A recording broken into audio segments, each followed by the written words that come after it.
Thank you. Since we had Bill give the opening statement first, it's only fair that we put Steve on the hot seat initially.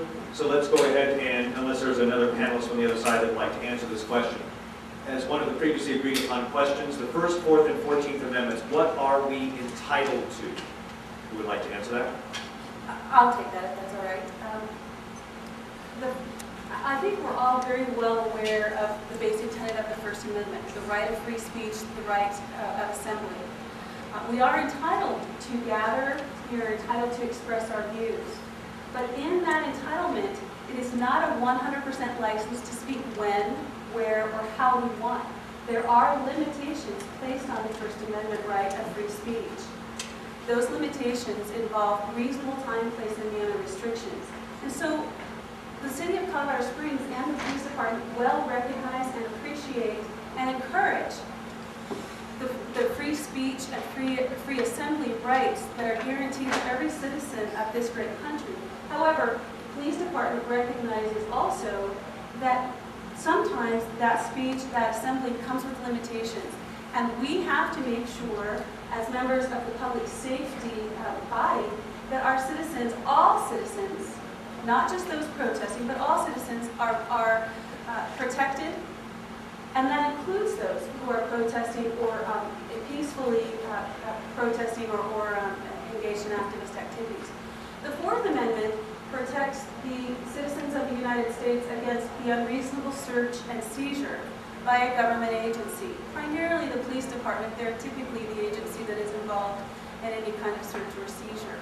It comes into play with regard to protest activities or demonstration activities, primarily with regard to arrests and the perception that perhaps some of the arrests might have been an unreasonable seizure. And again, we'll probably discuss in greater length some of those general practices employed by the police department in various situations. But generally speaking, the Fourth Amendment protects from the unreasonable search and seizure. The 14th Amendment kind of coincides with both of those prior amendments that I just discussed, and it provides every citizen of the United States the right to due process. In order for anyone to be deprived of life, liberty, or property, they are and must be afforded due process.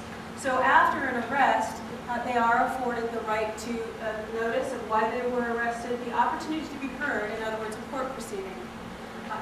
And without that due process, we can't just lock someone up or take away property or liberty or freedom or life. So that's kind of a general description of the three amendments that I think come into play when you're talking about protest or demonstration activities.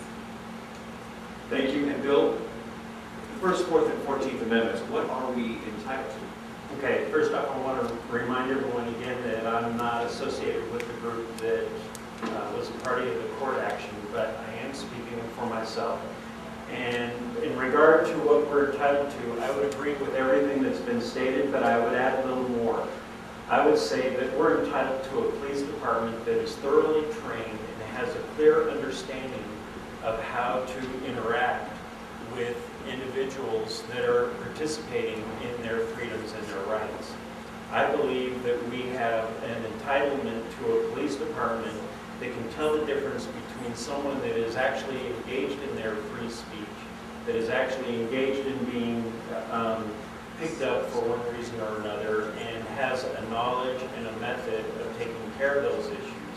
And I believe that the Colorado Springs Police Department has overstepped those boundaries on a number of occasions. And I think that we have an obligation in this community to step forward and say that we demand better training and we demand better professionalism on part of the police department. At the same time, I would like to say that I've also been around a number of our police department members, and they've been outstanding. They've done an outstanding job at a number of the protests that I've been to. So I don't think it's a problem across the board. I think it's limited.